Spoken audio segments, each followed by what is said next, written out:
Hi everyone. Today we're going to be presenting our behavior change project for SPCE 611. The study we chose to replicate focused on using video modeling and self-evaluation to increase the accuracy of yoga poses. First, we're going to do some introductions with our group members. I am Rachel McManaman. I'm from Detroit, Michigan, and this is my fourth semester in Ball State's ABA program. I chose to replicate this study because as a group, we had kind of come to a consensus that we could all benefit from some type of improvement in our physical activity. And yoga is something that I'm relatively unfamiliar with. So I thought it would be interesting to see what kind of results we could get, especially using the video modeling, which is something that I use in my current job for many different skills. For this presentation, I'm going to be doing an overview of video modeling and along with some of the current literature, and then I will outline our study and its purpose. Hi everyone, my name is Zach Schrader. I'm from Rochester, New York. This is my fourth semester as well at Ball State. As far as reasons why to replicate this article, as Rachel said, increasing physical activity is obviously something that as everyone's getting older, it's kind of on our mind. So that was my main purpose of looking at that. And if you're going to do it, increasing your accuracy using something such as video modeling is obviously, if you're going to do it right. So that was my interest in this article. I will be going over the methods of the article as well as the data collection. Hi, I'm Matt Monahan. I live in a suburb of Grand Rapids, Michigan. I'm in my second semester here at Ball State. I chose this article, just yoga has been demonstrated to be something that can help reduce stress, which is a benefit, especially in this field, and just working on improving our overall physical health. I'm going to be covering the overall design and the treatment integrity, as well as some inter-observer agreement. Hi, my name is Jennifer Houston. I live in Fort Wayne, Indiana. I am in my third semester at Ball State in the ABA program. And I was interested in this article because yoga is something that I have done in the past, and I'm looking to practice a little bit more than I have been. And video modeling is a brand new thing for me, so I thought it would be great to combine the two. I will be going over the graphs that show our results from this study. My name is Sheena Mikula. I'm from Grand Rapids, Michigan. I am in my fourth semester here at Ball State University in the ABA program. I was interested in replicating this study due to wanting to keep myself healthy this semester while being pregnant. I thought that yoga would be a good form of physical activity for myself to help keep committed to it. For the presentation, I'll be covering the conclusions drawn from the original study as well as ours, and any limitations that were presented during each of the studies. Okay, so first I want to talk about what is video modeling. Video modeling is simply providing a learner with a video clip where they are able to watch an expert perform a desired target behavior or skill.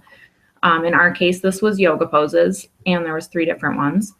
Another component that's usually present when using this technique is called video feedback, and that is where a learner is able to watch a video clip of themselves performing a skill. And this is often accompanied by an instructor or coach giving them some type of feedback, whether it's verbal or nonverbal, on their performance. Some studies have shown that using video modeling and video feedback together can improve the acquisition and performance of many different skills. In the ABA world, it's often used to teach various skills such as social interaction, appropriate play, daily living skills, things that all have, multiple steps and can sometimes be better demonstrated with a visual representation rather than just verbally explaining the steps. And it's also been found to be particularly beneficial for various athletic skills that involve complex multi-step body movements. There is quite a bit of literature available on video modeling in general. We reviewed some studies where video modeling was used specifically in areas of physical activity such as gymnastics, volleyball, and golf. And all of these studies use some type of video modeling and feedback combination as their intervention. There was one study done by Boyer et al. In 2009, and this study found that video feedback improved skill performance for 4 female gymnasts. And by using this intervention, they were able to improve their techniques more quickly, and therefore this reduced the number of practice sessions needed to improve their skills. Another study demonstrated how beneficial video modeling can be for physical education, and especially with students who are beginners, which was true in the case of our study, where there's little to no experience with the skill starting out. And the study's conclusions found that watching a model helps a person create their own response and compare their performance with the feedback. Video modeling makes it easier to convey a visual representation rather than verbally explaining some of the motor activities that the steps that you're doing with your body. And it also suggested that having a high status expert, so someone that is very proficient in the skill, helps with skill efficacy more than having someone who may not be as experienced. And a third study done by Mayon and Miranda in 2006 discussed the effects of video modeling on the improvement of golf swings. And there was 3 different groups: self-guided, verbal instruction, and video modeling. In the first post-test after the intervention, the verbal instruction group, the self-guided group was actually shown to have the most improvement, but it wasn't until the second post-test that the video modeling was shown to have the most improvement out of the 3 groups. So this study kind of suggested that while video modeling can be very effective, it might take some time to develop the new skill. So the study that we chose was called The Effects of Video Self-Evaluation on Skill Acquisition with Yoga Postures, and the study was done in 2015 by Downs. And it focused specifically on increasing the accuracy of yoga poses with 2 beginner participants. So they really had absolutely no experience with yoga prior to the study. And the researchers in their introduction talk a lot about how yoga is gaining popularity, especially in the realm of group fitness, and that in this setting, learners are not really getting accurate or adequate feedback as far as their poses, and not adequate enough to quickly improve. And they state that it's very important to practice yoga with accuracy, because as the poses get more complex, if you're not accurate with the poses, it can cause injury in some cases. So it is important to do them appropriately. And our study, in addition to video modeling and video feedback, kind of added a third component called video self-evaluation. And this is where not only are they watching an expert model and then watching themselves perform the skill, but they are also have some type of task analysis or rating scale where they're actually rating their own performance. And the researchers felt that this could provide opportunities for learners to evaluate themselves and potentially require less time with coaches or instructors. And they also felt that in viewing their own improvements, the participants would be reinforced by this, and it would increase the likelihood that they would continue to improve the skill in the future.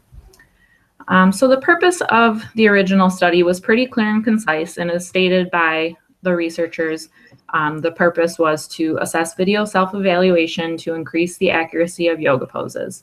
So basically, they wanted to determine if video modeling and self-evaluation could be a valuable tool in the way that yoga is taught. The purpose of our replication of the study was to see if, as a group, we could improve accuracy with these poses by utilizing the same techniques outlined in the study, and see if maybe we could achieve similar results. So now I'm going to turn it over to Zach, who will go into more detail about our methods and procedures. In regards to the methods of the study, in our application, the participants were 5 Ball State students, 3 female, 2 male, that composed our group, ages of 28 to 43, and we self-selected into this group based on the time zone that we live in. The behaviors that we were tracking were 3 separate yoga poses: downward facing dog, tree pose and warrior 2 pose. And they are defined in the task analyses that I will show in a second that will best define them, and we use them to rate our own accuracy. The setting that was utilized in this study by all of the participants was their own home environment. It just had to be a room that allowed ample space to complete the pose, as well as online meetings with the participant and their assigned research partner, which was another member of our group. And the materials that were necessary for this was a video recording device, which could be a cell phone or a tablet that had an integrated camera, the yoga pose task analyses, a yoga mat, as well as a recorded video that we had of a certified yoga instructor performing each pose for our baseline data collection, as well as a laptop to upload our data for IOA data collection purposes. And the task analyses that we have clearly define each yoga pose in the way that it will be defined via for our accuracy ratings. So this is the downward facing dog task analysis. As you can see, it's got 7 total steps that we're going to measure for accuracy, filling that out in our data collection phase. The tree pose task analysis, which consists of 5 total steps for determining accuracy. And the warrior 2 pose task analysis, that is 9 steps utilized for determining the accuracy of the implementation of that pose. And the following is going to be a video that was presented by the certified yoga instructor that we used for to watch prior to our baseline data collection. This is of the downward dog pose. I will play that now.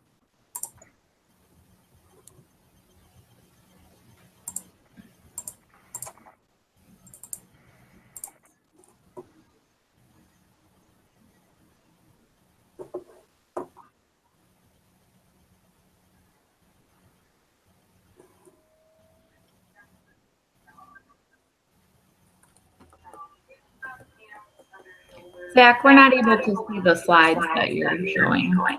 Really? That's wonderful. All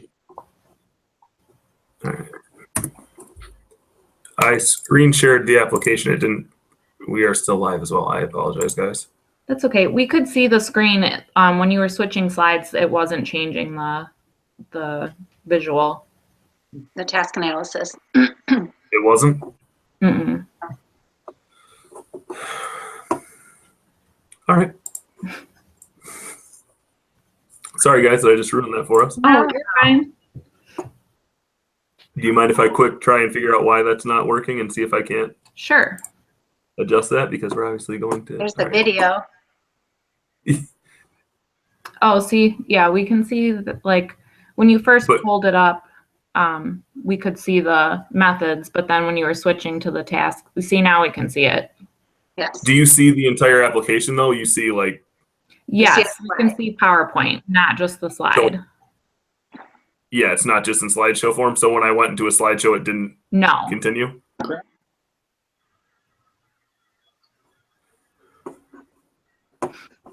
All right.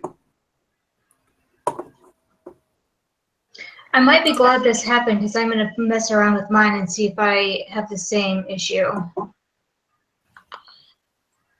I mean, I can get rid of this window side piece of it.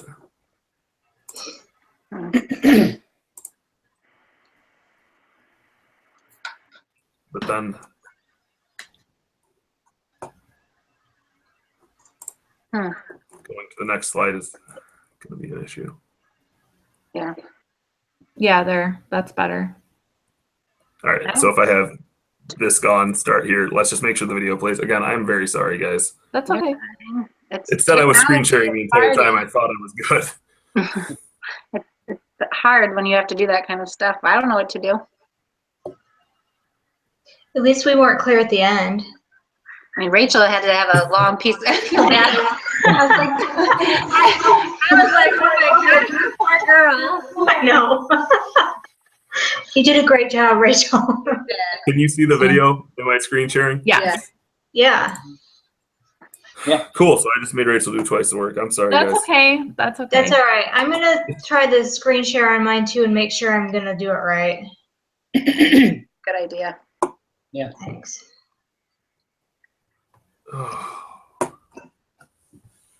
Here, let's see, Jen. I'll click on you. Okay. Okay, there's my title page. Yeah. Is it, The did graph? it change? Yep. Graph. Mhm. Okay. Here's I her. also have pulled up the graphs of from Their the study. original study in case I'm going to keep an eye on the time this time and see what we're looking at. And if we have time, I'll pull it up and talk about it. If not, we'll just move on. We were at like 8 minutes when I started. We started at 6:08. You said when you started, we were at 6 minutes? Yeah, 8 minutes. Oh, 8 minutes. Yeah, we started Okay. at 6:08. What can I So- cut out of my part? I feel like I talked forever. No. No, it was good, but I feel bad. It's like, Yeah. Okay. No, it's fine. All Feel right. free So to- I'm gonna end this call and just make a new one and then re-invite everyone. okay. All right.